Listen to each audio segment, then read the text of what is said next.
Today, episode 60, 10 a.m. Eastern Standard Time, of Politically Conscious. President Trump calls on Republicans to take over future elections. Power move or distraction as outrage grows over ICE, calls to shut down the Department of Homeland Security intensify, and the government narrowly avoids another shutdown. Then the FBI releases the Epstein files. The real question, will there be consequences or is accountability still off limits? If you're tired of the propaganda, listen to us.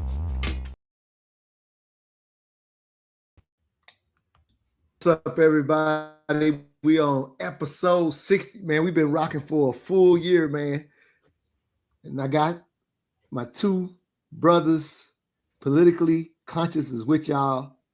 As if you're tired of the propaganda, you listen to us. I got Emil Bryant and brother Shelly Winters from the Shelly Winters Show. Thank y'all for holding me down for episode 60. We got some clips, so we're going to run right into it. For anybody out there, if you're a first-time watcher, we play political clips from around the internet and give it to you from both the left and the right, and I try to moderate this thing as an independent. Emil comes up from us from the left of things, so if you will, Emil, tell them quickly about yourself, and we'll introduce Shelly and get started with the clips today.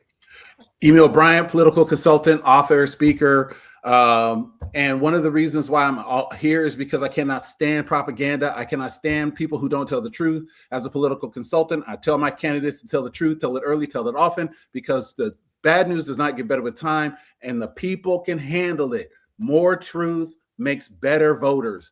Get your truth out there. I love it. All right, Shelly, tell them about yourself, brother, and we're going to get it started with these clips today.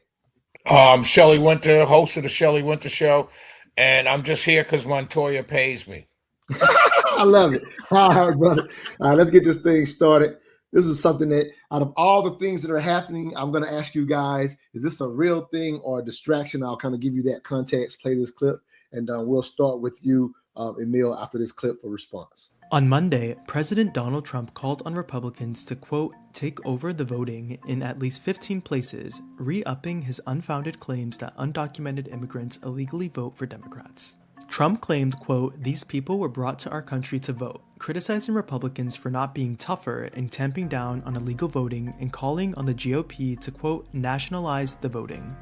It's unclear what Trump meant by nationalize, but he's previously suggested the federal government should take control of election administration from state governments. Trump made the comment in an appearance on former FBI Deputy Director Dan Bongino's first podcast since he left the agency. Repeating his false claims that he was the true winner of the 2020 presidential election, Trump said, quote, we have states that are so crooked. We have states that I won that showed I didn't win. Although he lost Minnesota in all 3 presidential general elections he ran in, Trump claimed he won Minnesota 3 times, alleging it's a, quote, really rigged state, with the Somalians and a theft, referring to the welfare fraud investigation in Minnesota involving some in the Somali community. Trump also said, quote, you're going to see something in Georgia where they were able to get, with a court order, the ballots. You're going to see some interesting things coming out. Trump was referring to an FBI raid at a Fulton County, Georgia election office last week seeking 2020 ballots. Fulton County Commissioner Marvin Arrington Jr. announced Monday the county plans to sue the Justice Department to challenge the legality of the seizure and force the ballots to be returned. The Trump campaign forced a 3rd recount of ballots in the 2020 election in Georgia and pressured state officials not to certify the results, showing Joe Biden won by 12,000 votes. Trump then lost multiple legal challenges in the state attempting to overturn the results. For more on this story, read Sarah Dorn's article on Forbes.com. On Monday, President Donald Trump called on Republicans to, quote, take... Emil, your thoughts? I know we started out early when we first started this show. This was still an issue. And so here it is. It's back up again, still being pushed by our president and saying there's an issue still. And he highlights Minnesota. Your thoughts, brother? You know, first of all, what's worse than a sore loser is a sore winner. But the second thing is, this is really scary for the people of Georgia and the people of Fulton County. They took the originals. They did not leave copies. They did not make copies. They took the originals and left no trail that is proper to election security. So whatever they say is in those records now is the official record because they took the official records. that is a problem. The other problem is that you have to go to the Constitution. Remember that the Constitution very clearly states in Article 1, Section 4, Clause 1, it's the state's responsibility unless Congress intervenes. It's the state's responsibility to manage how elections are run. There's nothing in there about the federal government, certainly nothing about the president or the executive branch. So you have the Constitution very clearly laying out what should happen. Very clearly, Congress has not written a law or passed a law that says anything different than what is happening in Georgia right now. Georgia was under a Republican Secretary of State, Raffensperger. So there's no reason why a Republican president would doubt a Republican in that way. He was very clear. They counted the votes by hand. They did all of the things they're supposed to do by law. So coming back at it 6 years later, really sound, or it's 5.5 years later, really sounds weird and really strange, because what it does is it puts in question the motivation of the Justice Department, not the legality of the votes, but rather the motivation of the Justice Department. It's very unusual, especially with no clear-cut evidence of fraud, that the FBI would seize the original records and not have a valid reason, i.e., some sort of charges or some sort of investigation that's ongoing. This all looks very much like the president said and the FBI did. Let me throw it over to Shelly as our brother Kenny says, hey, he'll help me pay for you, Shelly, so I'll take the assistance. Shelly, I know you were never one of the MAGA, even though you were a MAGA supporter, you were never one of the ones pushing the voter situation. I would say to you, why is this still becoming, why do you feel like this is still an issue with the president? As Emil says, being a sore winner here. Of course, we knew that Emil would break down the legalities and the details. That's what he does. But just from your perspective, why is this being done? Because I think it heightens the fears that he's pushing to do something illegal, or even the 2028 trolling that he does with the MAGA Trump 2028 stuff. So I'm just curious, does that not fall into that? And last thing I'll say, why would he push this after what happened on January the 6th? I think I understand why Trump would do it, but I think most presidents would have stayed away from this if something like January 6th. I think it's all related from my perspective. Your thoughts? Well, first of all, Emil's right that the national federalized elections, I'm not for that. I'm totally against it. Remember, as a conservative, I've always been a states' rights guy. So because that's what the Constitution says. And it says states handle, actually states don't really handle their own elections. Counties do. States just run kind of confirm what the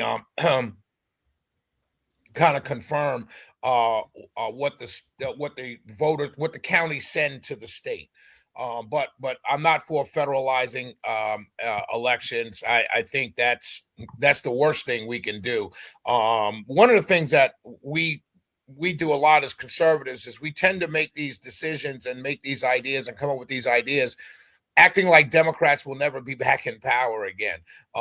And so it's kind of silly. But that being said, when it comes to Fulton County, what people don't understand about Fulton County is that as a voter in Georgia, everyone should be upset with what's going on. Fulton County, if you've lived in Georgia for any number of years, Fulton County has a history of slow counts, of miscounts, of problems of counting votes. That is documented, and that goes back some time. That's not a Republican thing. That's Black Democrats who have seen issues in Fulton County for many years, and also DeKalb County.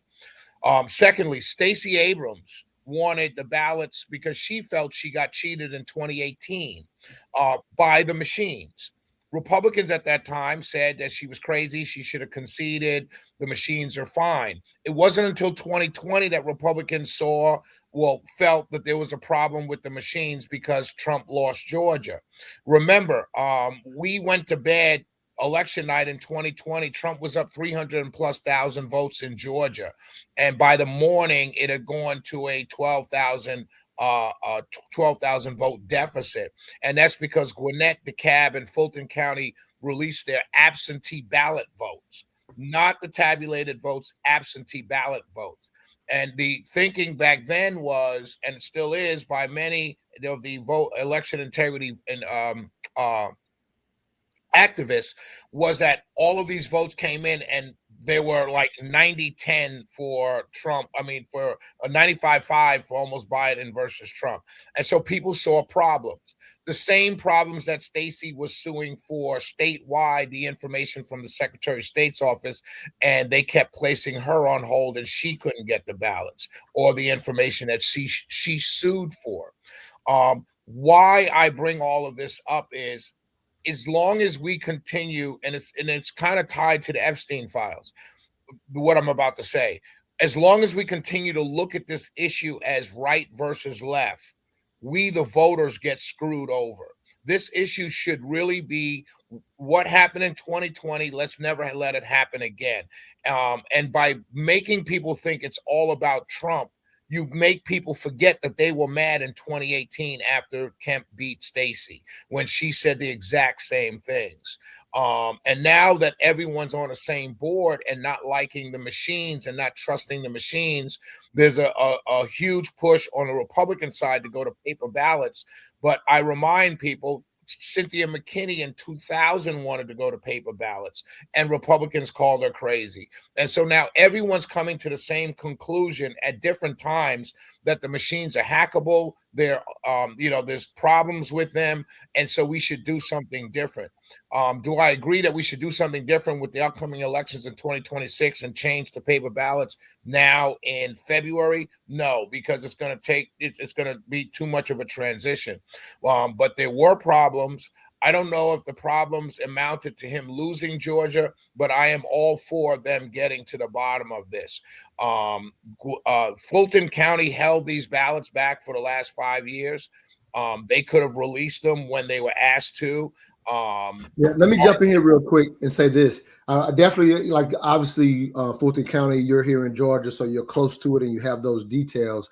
But I do recall the both of you had a dialogue early when we started this show about voting and if there's fraud. And at the time, Shelley, you had some great questions that you, in a sense, challenged Emil with. I'm just kind of bringing that back up on purpose. And at the time, Emil saying, hey, having worked in the system and seen it, been inside of it, obviously can't cover everything, but there hasn't been any type of consistent fraud found in U.S. elections throughout the years, is the conclusion that I feel like y'all came to. I'm not saying Fulton County doesn't have its issues, and I respect the focus on that. Well, I'm answering the question that you asked. I'm not. Yeah, that's fair. I'm kind of bringing it to the full question too. That conversation was totally different than it is now. You asked the question, "What do you think about what happened?" And I'm telling you, I asked why. Okay, why is he doing it? But I guess you're still giving the answer. The reason why is, like I said, it shouldn't be a him. That's my point. It shouldn't be a him. It should be, why did Stacey do it? Shelley, what I'm saying is, I think we need to ask these a couple of really hard questions, though, that have been answered by the courts. They've been answered by technical respect too, and that is, what is the evidence that shows there is any question that these voting machines or the votes themselves are fraudulent? We don't have any evidence of that. What we have is conjecture, and conjecture does not equal evidence. What we need to do is look at what is already proven and say, is there an anomaly in this data? If there's an anomaly in the data, then by all means, let's investigate it. But well, they had three. All of the investigations have not shown an anomaly. Well, that's kind of true and not true. We had 3 audits, 3 recounts in Fulton County, and they came up with 3 final numbers, 3 final tabulations. And so that's the first thing that you would say would be evidence. Now, let me be clear. I'm not all for relitigating 2020, right? I think Republicans should be talking about the future. I think this is an issue with a sizable number of the base in Georgia. I think this is an issue. But I think that when you're talking about the past, you're not talking about what you're going to offer to the voters. And that's always a problem politically. But I also want to point out that when people say, why is Trump doing this? I always want to remind them that Stacey did the same thing after 2018. And many Democrats, particularly national media outlets, said that she did not lose that race. And so let's be honest. Secretary of State Kemp did not recuse himself as the Secretary of State during that election. So she had a valid complaint that if he had recused himself and had let someone else run the election as Secretary of State, that would have been Secretary of State. That's my point. Secretary of State in Georgia does not run the election. They don't run the election. Counties run the elections. So that's why the reason why everyone blames Brad Raffensperger is because at the end, when they did the 3 audits and the recounts, Brad Raffensperger, the activists felt, wasn't doing enough to dig deeper to find a fraud. The fraud wasn't with the tabulations. The fraud was with, for instance, I'm gonna jump in because I want to move us beyond Georgia. I want to jump in because I want to move us along in the show. Like we got. I just want to say this: there are 5 million registered voters in Georgia. They sent out 6.9 million absentee ballots. That raises a red flag automatically. I'm not disagreeing with that. I'm trying to go national with it more so than being stuck in Georgia. But obviously, Georgia is an issue because of the ballot seizure. All right, let's go on to the other issue of this week. Talk about what came out in these documents and what didn't. In fact, one of your survivors, the people that you represent, was named over 500 times? That's absolutely correct. 538 times. And what's so baffling is this seems to be sort of the perfect storm between incompetency and an active cover-up. It's both. And it's so mind-boggling because they're withholding documents that they shouldn't be withholding, that the public deserves to see based on attorney-client privilege and some other very vague privileges. But on the other hand, they're showing documents that they shouldn't be showing because they contain unredacted names of survivors. 538 times is an outrageous amount of mistakes to expose a woman who was sexually trafficked by Jeffrey Epstein. They're naming survivors. They're protecting potential predators. And the real issue here is there's just no oversight. And there's been motions for the court, and we're actually filing an amicus brief and some letters to the court on behalf of our clients to demand that a special master be appointed to review all of the materials and decide what should be privileged, what should be produced, what should be redacted, and what shouldn't. Because right now, the public, the survivors, all of us are forced to trust a Department of Justice, Trump's Department of Justice, that has done absolutely nothing to earn our trust.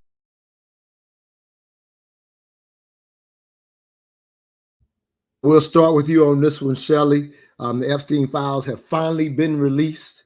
I'm going to tell you, I still think you're going to owe me $1 because I don't think there'll be real fallout. Again, that's just my thoughts. But Shelley, your thoughts on the Epstein files finally being released? Just your perspective on it, brother. Me? Yep. We're starting with you this time. About the Epstein files? Yeah, the cut that you just heard. Any thoughts? Obviously, that one lawyer is making his point, but I'm just saying, in general, your thoughts. They finally were released. Let me tell you again. That's why I said what I was going to say about the election stuff is tied to the Epstein stuff. The problem in our country is we keep making everything about either Trump, even with the Epstein files. Republicans wanted these files dropped a long time ago. I mean, it's one of the things he ran on. He used to always call these people are sick. These elites are sick. When he ran in 2016, he talked about this elite group of people who are taking advantage of the American people, which is one of the reasons why he won the first time.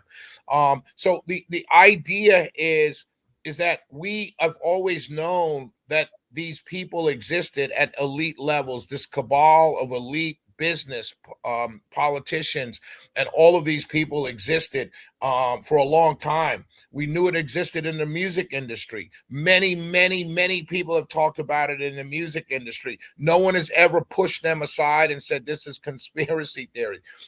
When QAnon first started, their whole basis of QAnon was primarily a cabal of pedophiles trafficking in girls and young girls and boys. So this is nothing new. What I'm sickened by is the fact that the media and they built, again, what they've done in an effort to make the issue partisan. They drive a wedge make it about Trump, and then you don't pay attention to anything else. There are some sick things coming out of these emails. There's over, I think, 500 or 600 references to them getting pizza. When do you know a billionaire to be ordering pizza? And years ago, QAnon had already said that pizza and hot dogs, and these were code words for children. So this is what we need to be focused on, not having a argument about Democrats and Republicans and Trump and Clinton and all of this stuff. We're looking at a disgusting thing being done for years, over decades. And this is what we know about because of these files and these emails. Everyone listening to this right now, I advise you to find Stephen Bannon's leaked interview with Jeffrey Epstein. It's about 2 hours long. The media is pointing it out as to be Stephen Bannon was trying to clean his image up. I'm doing air quotes. But if you watch that interview, the things he talks about, Epstein is talking about politicians don't run anything.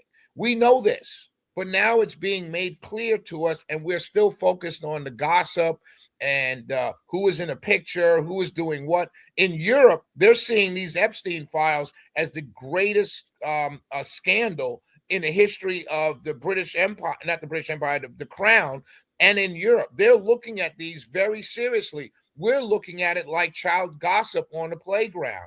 And that's what, to your question, Montoya, that's what keeps it from being prosecutable, because we're not demanding these people go to jail. What we're doing is looking at it as just another soap opera to keep us busy on social media, as opposed to looking at this as very powerful, influential, rich men, primarily men, were trafficking in young girls. And we don't even know about the boys because all the victims are girls, but we're definitely trafficking in young girls. And that should be what we are only talking about, and getting those people prosecuted.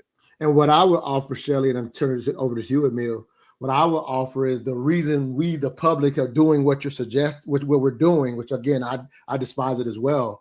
But I think the reason we're doing it, and also the reason I challenged Emil and said there will not be major fallout to Trump or Biden or the presidents in this issue, is because when both sides used it as a fodder to get votes, I felt the reason, just common sense in my mind, the reason that both sides have been able to use it as fodder is because they knew it wasn't anything damning to the degree to anyone. I'm talking about President Trump, Biden, I'm talking about the major players. Because again, I think you're going to owe me $1, Emil. It's not going to be major fallout, because even though this shit is damning, like Shelley is saying, it's not going to be damning to the major players because both sides used it. They couldn't have used it if there was something in there, because both sides are involved as far as Democrats and Republicans. So neither side could have used it if there was something damning to one of the presidents. Both sides used it. Trump used it against Biden, and then Trump used it against, like, they went both ways. That's why I've never thought that anything will come out of it. But go ahead, Emil. Yeah. So first of all, let's go back a little bit. Earlier this month, Representative Ro Khanna, and let me make sure I got my names right, and Representative Massey, one Democrat, one Republican, asked the federal government for a special master to oversee the release of these documents because it was going so slowly from the Justice Department. We know that the Attorney General Pam Bondi has had a very wishy-washy affair with these files. They were on her desk at one time to be released, and they weren't. And finally, Congress had to pass a law, and then she's late on the law, as if she didn't have them in her possession all of the time she's been the Attorney General, and they've been front and center on her docket. So this entire fiasco is just a ruse to protect the powerful. So let's get that out of the way. Second thing is, there is a major unpacking of national security that we are seeing in these files. For instance, it's very clear that Jeffrey Epstein was a Mossad agent. He was also a CIA asset, but there is enough evidence in there to make some very ugly conclusions that he was not just doing things because he was an awful human being, but he had a lot of help from at least one state, and I won't name the state.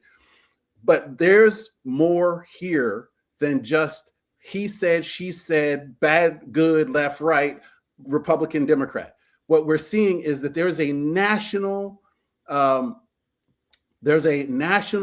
compromise of our security. There's a compromise of national security here that goes beyond whether or not, and I feel for every victim, and I want them to get their justice, which is why I will stay front and center and saying somebody's going to pay for this, Montoya, and I'm going to get that. Now you're not being fair to me, Emil. You always break. When I say somebody, I'm saying somebody at the very highest levels they're going to pay for this. Not no somebody. I said deserve that justice, and I will not.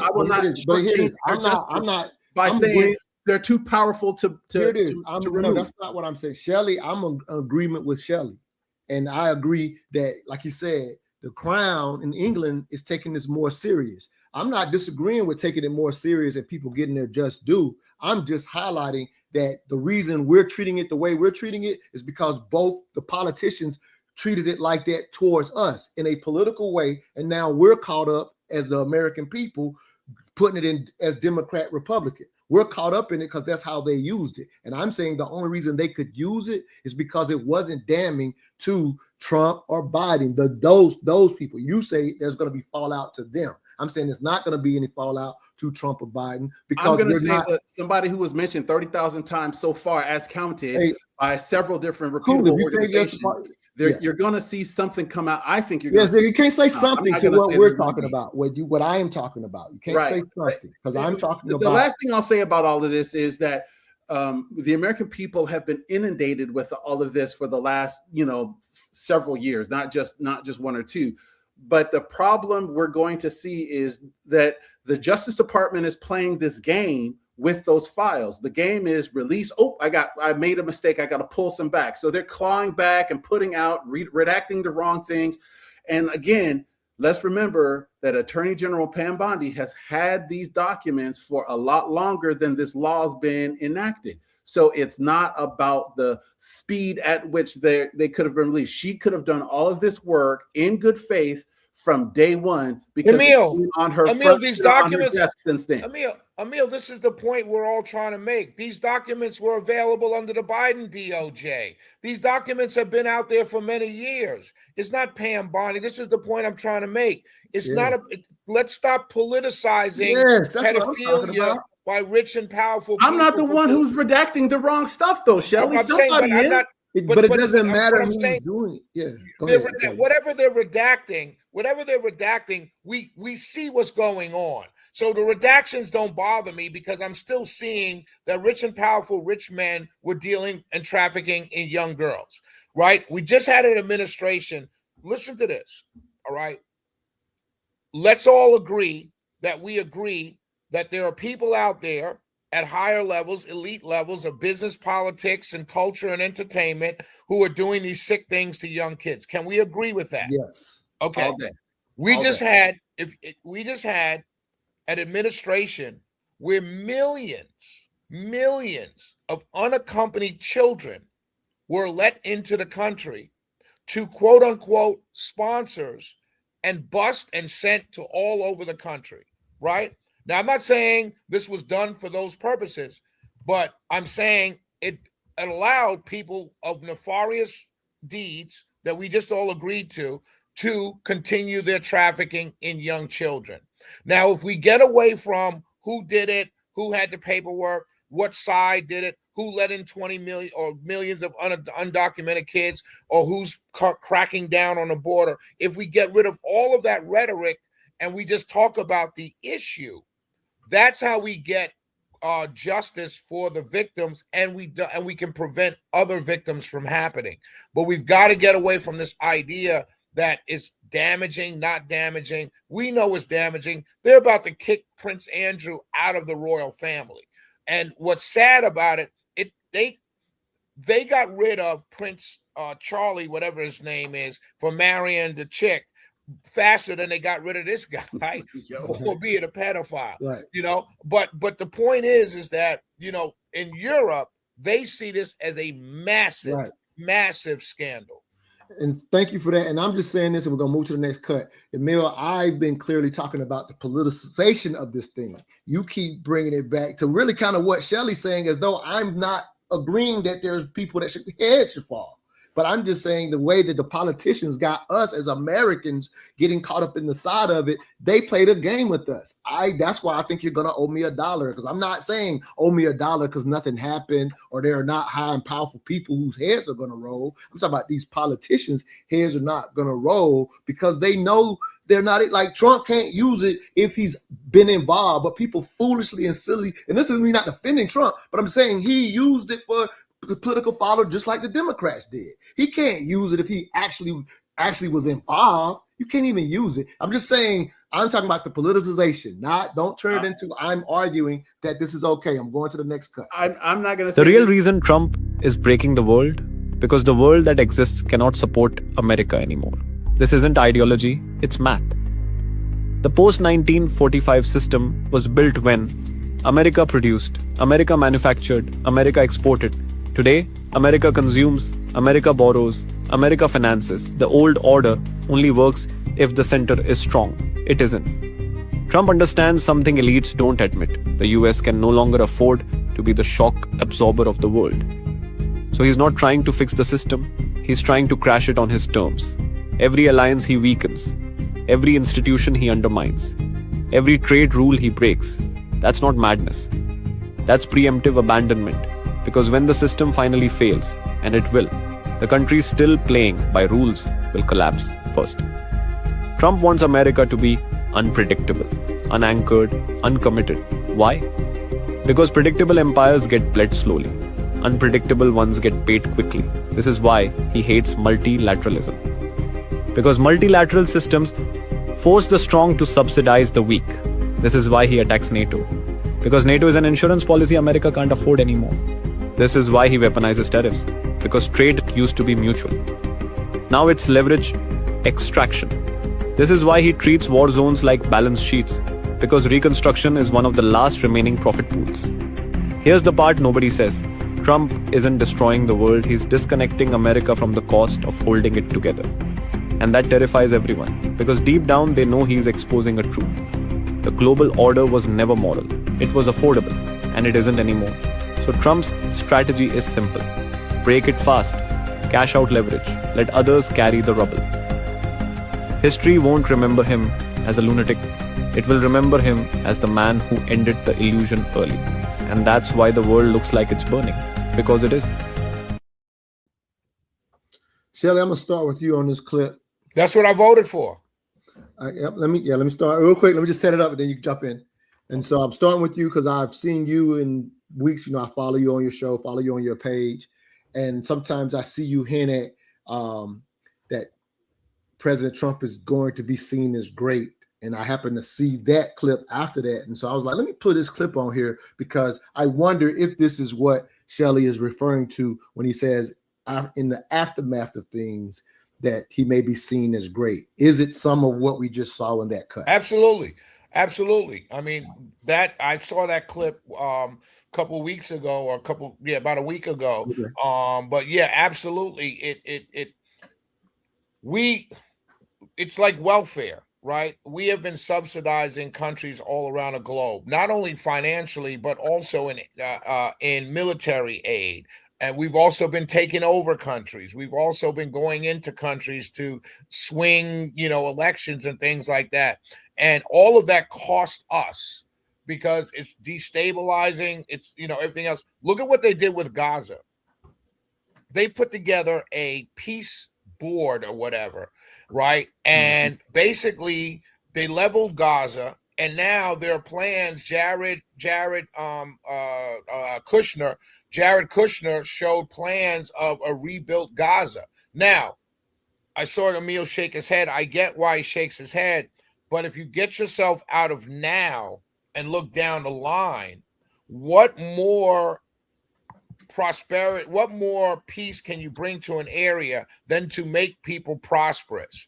Look at Libya. As Gaddafi made Libya prosperous and his people were happy, there was no infighting, no civil wars. Yes, he did kill dissidents, but not to any level did he have the dissidents to kill like Syria and other neighboring countries because the people were happy. So if you rebuild Gaza into this place where I can travel to Israel and then visit Palestine or Gaza or the Gaza Strip and have hotels and jobs and everything like that, you're less apt to have people raising children that want to blow themselves up in a marketplace.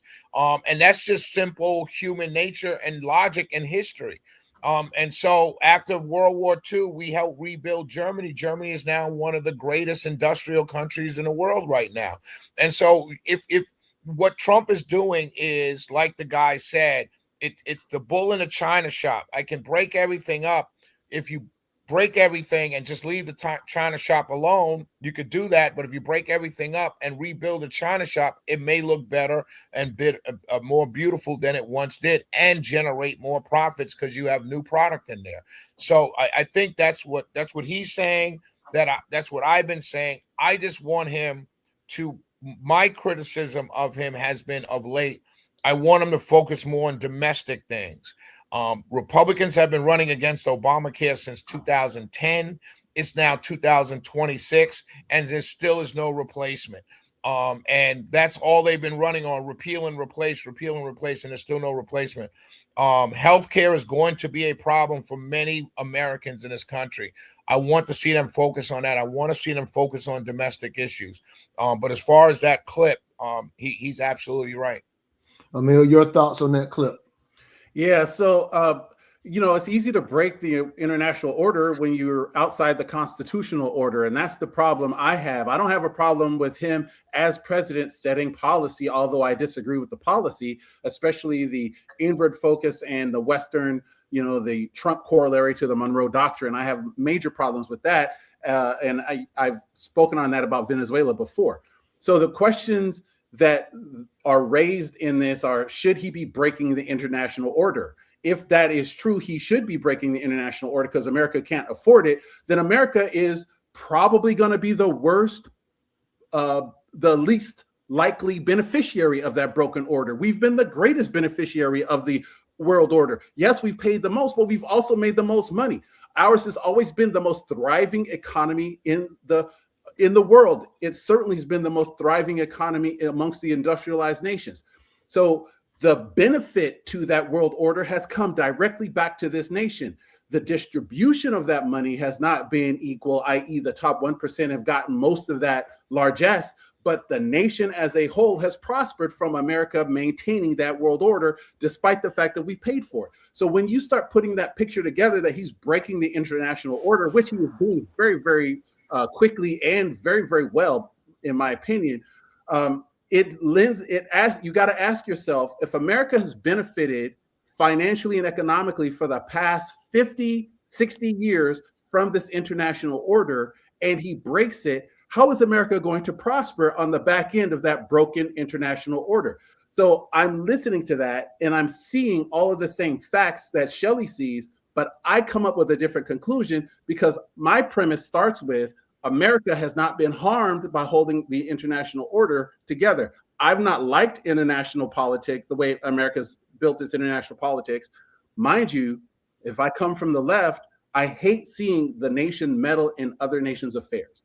I hate seeing that we can't I agree with other nations to get their resources without having to topple their governments. But what I can say is, if you're going to look at the international order, America's been the first and biggest beneficiary of that order for the past 5 or 6 decades. Let me ask a quick question and go right back to Shelley, because he sounded like he wanted to respond. You said coming from the left, you don't like to see this. I actually, from my perspective as an independent, I feel like typically the right says not to meddle more than the left. That's my perspective as an independent. Tell me, y'all, if I'm hearing it right or seeing it right, or maybe I missed something. Yes, the right is true. Well, it depends. Okay. When you say right, left, I mean, the Republican leaders have been very much interventionists. Republican voters are pretty much, populist isolationists, as a general rule. Okay. Democrats have never really not, they fought against war, but the people have protested wars, but the politicians have done what they wanted to do. But I think generally speaking, most of us agree we don't really want to see America going into some foreign land doing stuff, nefarious stuff. But what Trump is doing is separating ourselves from what he did in Venezuela. As much as I didn't like it too Emil's point, I understood it for what it was. We don't want China or Russia in our backyard. But I didn't like the way it was done. It's just like immigration. I voted for deportations, but I didn't vote for the implementation of how it's being implementation of how it's being done. Right. Got a comment. Another comment from Kenny. He says Trump is a lunatic. People already live in Gaza. This is genocide and theft. This is genocide itself. So called peace. These displacing Palestinians. He said they can't come back. Don't forget that part. So I think that's a response to you highlighting the Kushner's idea of rebuilding Gaza. I actually agree with your concept, Shelley, though, that at the end of the day, prosperity definitely, like you said, Germany has never tried to take over the world again after being built up properly, right? So that, you know, we were at war with Germany, but see, this guy's got to be context here, and that's the problem that I'm seeing. That the Gaza conflict, which killed at least 70,000 Gazans and maimed another 150,000 or more, there's much more to that than a nation that was aggressive toward its neighbors like Germany was. Germany is not the case study you want to quote when it comes to Gaza. Israel leveled Gaza. It did so because of in response to the October 7th attacks a few years ago. And that response was an overwhelming, disproportionate attack on the civilian population. So when you say that, you're also seeing that there's a bunch of people who are trying to take advantage of a very maimed and injured population who still doesn't have a home, by the way, if they're pushed out of Gaza. You didn't kill them all. They didn't kill them all. So there's still that problem. And now you may have just made another generation of people who are going to be very upset at their home being taken over for commerce. So I don't agree that process is going to work. I'm sorry. I always thought that wasn't their home. I always thought they were put there by the Israelis. They got to live somewhere, Shelley, and kicking them out with bombs is not the solution. Hold on. The fight always has been from them. That's not their home. Now we're saying they're being pushed from their homes. They're being pushed from a place they were pushed into. Like how many times are you going to displace them, Shelley? I don't know, but I don't know. I think you've got to ask the Palestinian PLA. Ask them how many times they were at the table to negotiate and stepped away. You can also ask Israel how many times did you move into take more land from Palestine. That's a region that has been fighting, for thousands of years. I agree, and that's why I say here in 2025, we come along and say, look, man, you are wrong for burying these people in rubble. You are wrong for continuing to blow them up because they kept encouraging and moving in on you. This is a complicated history. This is a religious war more than anything else. So here's what we're going to do. We're going to build it back up, and the people are going to move in, and Gazans can come in, Muslims can come in, Jews can come in, because we'll have casinos and hotels and tourism. Now, because for thousands of years, fighting each other has not worked, right? Moving each other has not worked. Taking over the land has not worked. So let's do something different. We can sit here and argue about what happened last year, but I'm like, I don't want, if I have children, I don't want my grandchildren still arguing about the Middle East being a problem in the world. Hey, good stuff. Okay. Here's a cut from MTG. I know you've been a big fan of her, Shelley. So I wanted to get your thoughts on this cut right here. Roll the clip. MAGA is, I think people are realizing it was all a lie. It was a big lie for the people. What MAGA is really serving is, in this administration, who they're serving is their big donors, the big donors that donated all the money and continue to donate to the president's PACs and donate to the 250th anniversary and are donating to the big ballroom. And if they're donating to all these things, those are the people that get the special favors, they get the government contracts, they get the pardons, or somebody they love or one of their friends gets a pardon. And it's the foreign countries that are running the show here. It's the major big corporations and what is best for the world. That's really what MAGA is. That's the results. That's what we're seeing after one full year of MAGA. It's kind of like the Scooby-Doo meme where, you know, they pull the mask off the bad guy. Well, the mask is being pulled off, and the Make America Great Again isn't really about America or the American people. It's not about the American people. All right. I know you're a big fan of MTG, Shelley, and so I'll tell you from a personal perspective, having talked to you well before we were doing this show. I know you used to always say, in a sense, you felt like African Americans specifically were pushing for the empire, and I would always listen to you say that, and I was kind of like, what she's talking about is I always saw this administration as the empire. So in a sense, were a lot of Make America Great Again people duped? Because that's what I feel like MTG is saying, and why even absolutely that's what she's saying. Absolutely, those are the things that I disagree with. I said before, he'll go down as a great president. He will, but right now I'm mad at things like what she just talked about. Absolutely. In 2016 to 2020, you didn't do these things. You focused on domestic issues. This influx of, I went to the inauguration. I saw all these people there. But this influx of millionaires and stuff like that surrounding him. Howard Lutnick was a next door neighbor of Epstein. He's in these emails. This is what sickened her. And what I like about Marjorie Taylor Greene is that first of all, she stepped down. Because remember, this was not a woman who came up from state rep, state senate, this, and then ran for Congress. This was a business owner, ran for Congress and won.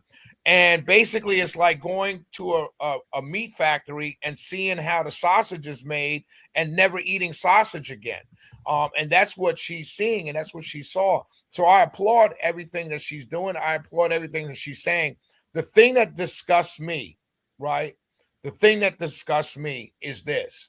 People who loved Marjorie Taylor Greene in September hated her in October. And I don't mean disagreement. Like someone can say, hey, I disagree with Marjorie Taylor Greene. No, these people turned on her much like Trump turned on her. And that's one of the problems that I have is this this idea that we can't have a disagreement without all of a sudden being accused of some kind of traitorous behavior to the president. I mean, it's nuts.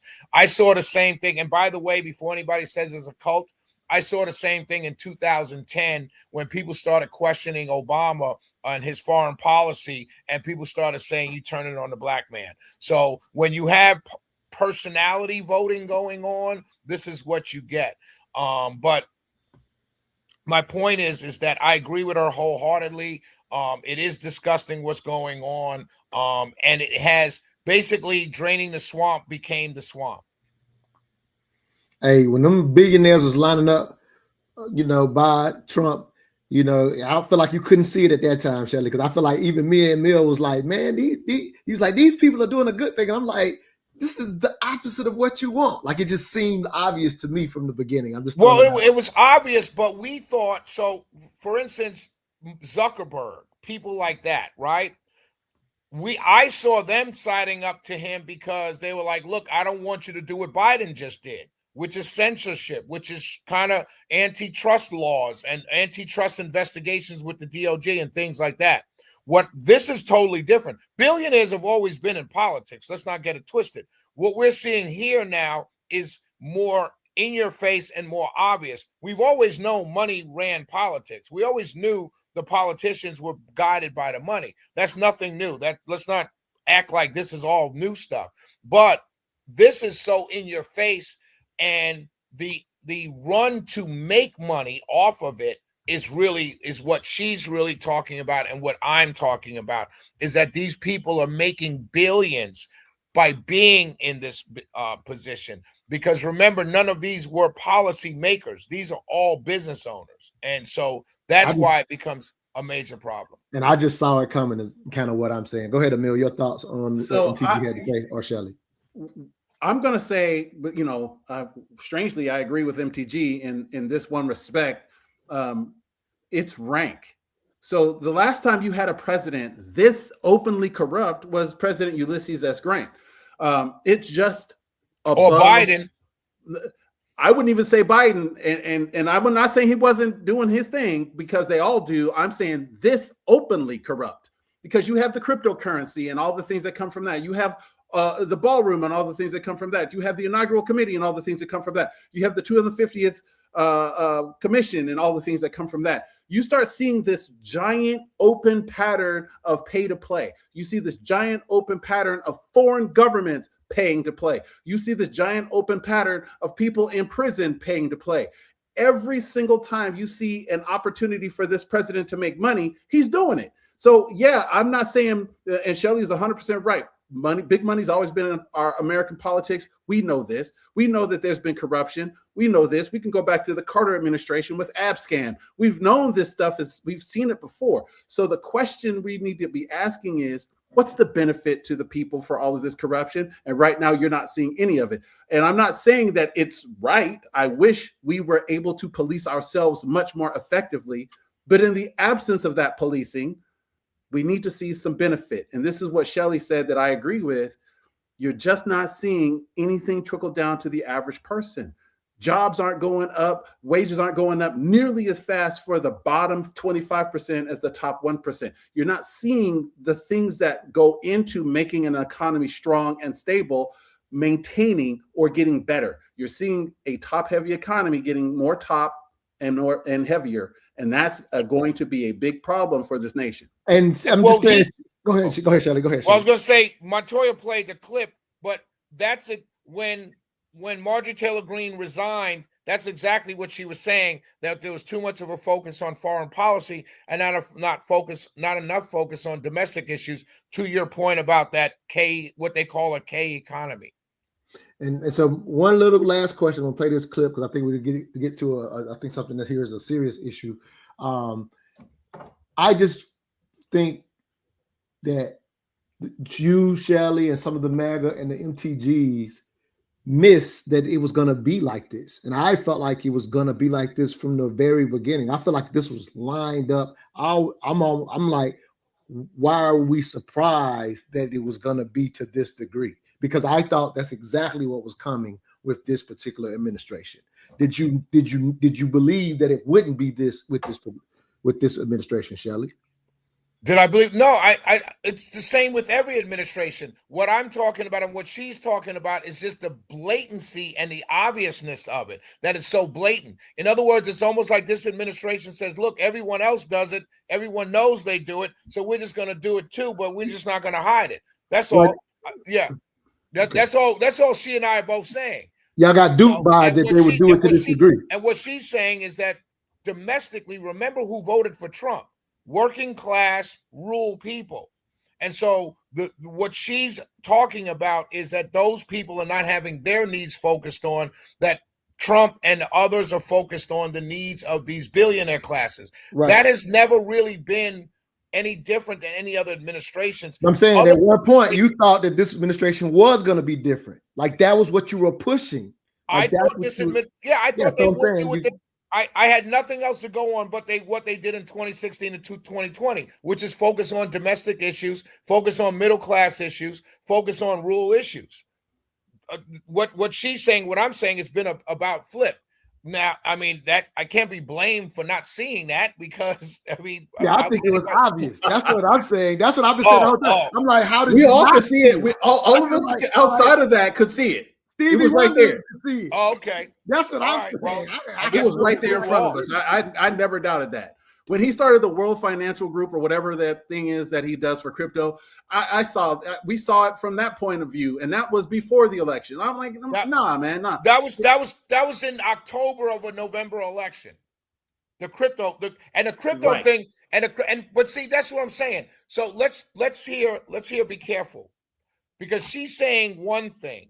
That what you just brought up is you taking advantage of a major voter donor group in crypto and being part of that. I have no problems with that. You don't have a problem with a president profiting off of him for himself? Listen, see, that's a problem for me. Let me tell you why. One, let me tell you why. I don't have a problem with it because every single last one of them have. The difference here is this guy actually owned businesses before he got there. So I have no problems with your cryptocurrency business. What I do have a problem with, here's what I do have a problem with. I do have a problem with you with Saudi Arabia giving you $500 million, investing 41% into world finance, whatever it's called, and then them being allowed to buy chips, high-end AI chips every year, because now that's a policy decision. I do have a problem with that. But you making money, I don't mind you making money. It's all intertwined, though, Shelley. You can't separate them. That's the problem. He makes policy decisions based entirely on the profit he makes off of those decisions. And that's what I'm trying to say is, for the first time in our lives, we've always known those decisions have been made that way. You, Emil, have been in Democrat politics for many years. You know how those decisions are made. If it's a $2,500 donation to a state rep to get a contract for the highway patrol, it's the same thing. For real. No, I'm saying it's the same thing. It's the same thing. I don't think so. If nobody goes if into the difference politics is in degree, the degree matters then. That's what I'm saying. And we agree. We agree on that. I'm saying it's just blatant now. That's all I'm saying. It's just in your face, blatant. Everybody can see it. That's it. Everybody can see it. It's no different than before they kept it under wraps. Biden was in office for 50 years. This guy made millions, tens of millions of dollars being a U.S. senator.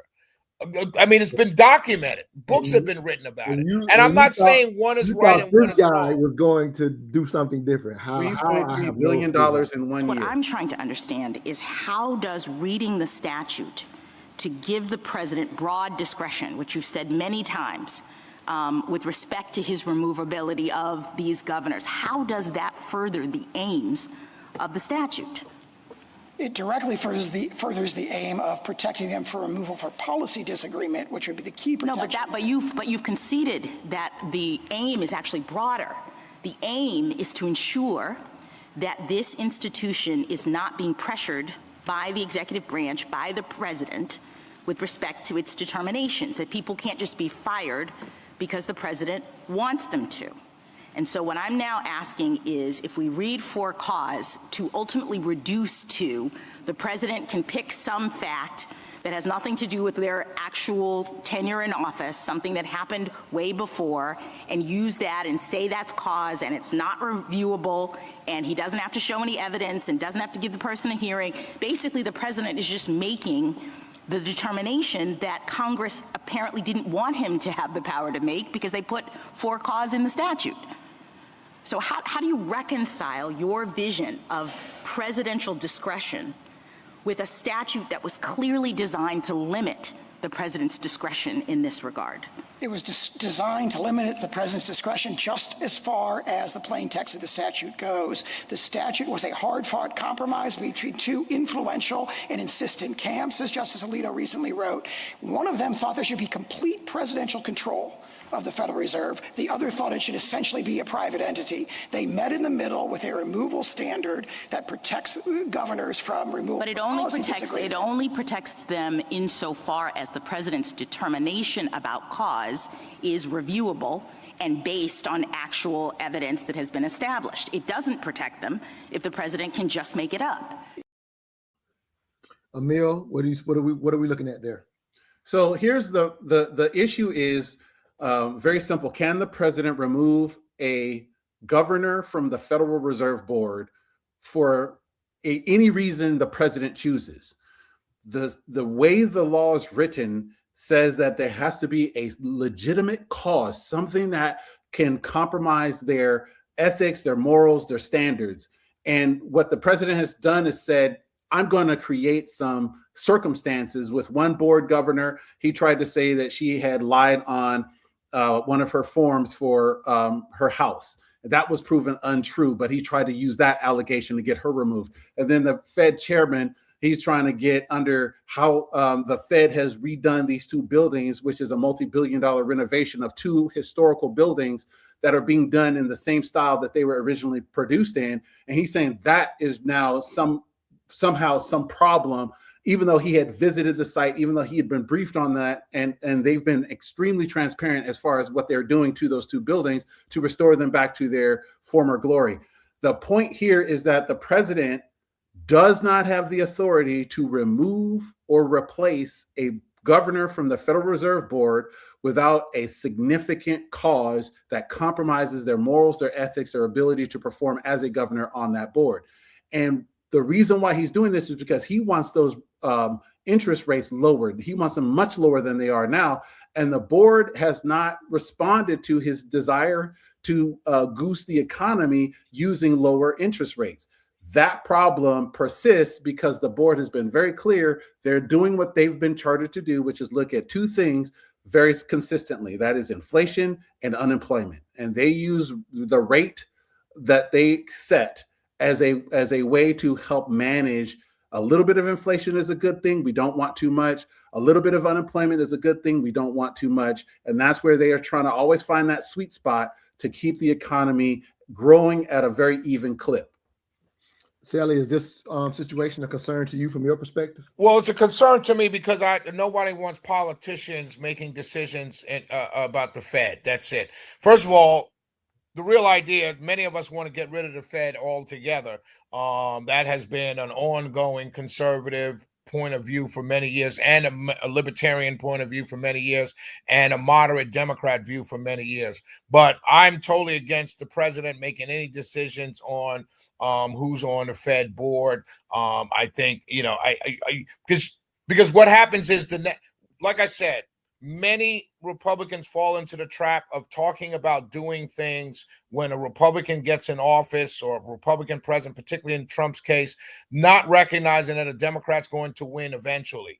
And so it's these kind of major shifts and changes in institutions are not really smart because you're not there forever. And so that's the problem I have. But it's 11 o'clock. I got to get on to another meeting. I got to go. Thank you for I'll the time, talk to bro. y'all.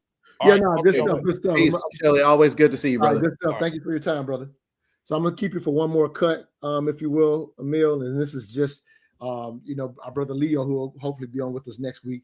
You and him both have talked about having robust parties to be able to administrate our republic properly, right? Versus, and challenge as a people not to be on a team to the extent that we don't have robust challenge. And so I saw this clip kind of picking on your boy, Cory Booker. I know you're not a huge fan of him, but I know you said you like some of his policies. And I thought it would be a dialogue to just kind of say, hey, this is a sarcastic view of Cory Booker, but I would also offer that we have too many politicians that are like this. And that's the setup I'll give you. And we'll close with this clip today. People are always asking me, how is it that Cory Booker appears like such a fighter without actually fighting for anything? That's where I come in. Kobo, my dude, did you see the new polling? I know. People think you're really doing something. I knew that Cory was a generational talent back in 2017 when he made history by testifying against Jeff Sessions during his confirmation hearing for Attorney General. And then 2 days later, he voted against importing cheap prescription drugs from Canada. It was probably to appease his pharma donors. I had never seen anyone virtue signal so gracefully, so effortlessly. I was like, I have to work with this guy. You probably saw Cory's most recent Senate speech where he just laid into Trump and the Democrats. It's time for Democrats to have a backbone. It's time for us to fight. It's time for us to draw lines. Seeing that, you probably never guessed that Cory actually voted to confirm a handful of Trump's cabinet nominees like Scott Bessent and Marco Rubio, and he was the only Democrat to vote to confirm Charles Kushner as ambassador to France. No one does it like Cory. Oh, I mean, the 25-hour floor speech, that was huge for us. Not only did he break the record previously held by Strom Thurmond, not only did he speak out against Trump's authoritarian agenda, not only did he show Democratic voters that he is ready to fight, actually, that is only what he did. And that's the point. Just from that floor speech, we raised $10 million in donations, and we got an entire book deal without having to lift a finger. No legislation passed, no procedural pushback, no substantive wins of any kind. That's how we do it. I'm not going to lie, the Israel stuff has been really tough on Cory. I mean, obviously it's been tougher on Palestinians and Gaza, but I think Cory is a close second. Cory and Netanyahu are buddies. Can you blame Cory for wanting to help out his buddy who was indicted by the International Criminal Court for war crimes? Turns out the answer is yes, because a lot of people are pissed. No one cares how Andy Kim voted on the weapons package, all right? Everyone still thinks that Bob Menendez is the other senator from New Jersey. Yeah, I miss Bob too. I mean, at one point, Corey called me up and he said, I'm seeing these images coming out of Gaza. Maybe it's time for us to rethink our unwavering support of Israel. And then I reminded him we already took the AIPAC money, so we just stopped talking about it. Ugh, the Zohran Mamdani endorsement. Look, I told Corey to just say, I have learned a long time ago, let New York politics be New York politics. And no one's going to point out that you have historically been very involved in New York politics. Oh, they did point it out. When you have a fresh, exciting, up-and-coming politician like Zohran come along who is energizing the base and activating new voters, we as Democrats need to support a candidate like that. Unless they are challenging our donors or critical of Israel, in which case we need to bury them. People are already asking if Corey's gearing up for a 2028 presidential run, and I keep telling them all Corey cares about right now is saying he will defend democracy, saying he will stop Donald Trump, saying he will fight in the great state of Israel, I mean, New Jersey. But yeah, I am already working on the campaign poster.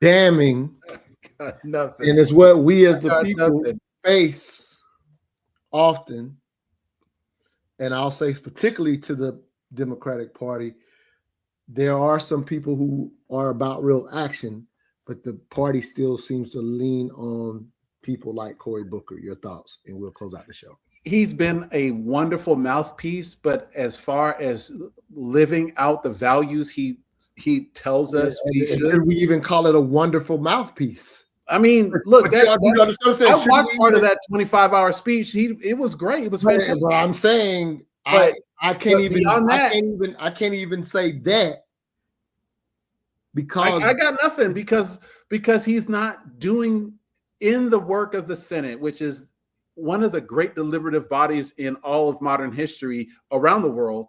He has had an opportunity to be a thorn in so many different ways, and he's chosen not. But he hasn't been an opportunity. I mean, I'm not dialoguing, but what I'm saying is he's playing us and a lot of politicians. So he doesn't have an opportunity because he knows he's playing us.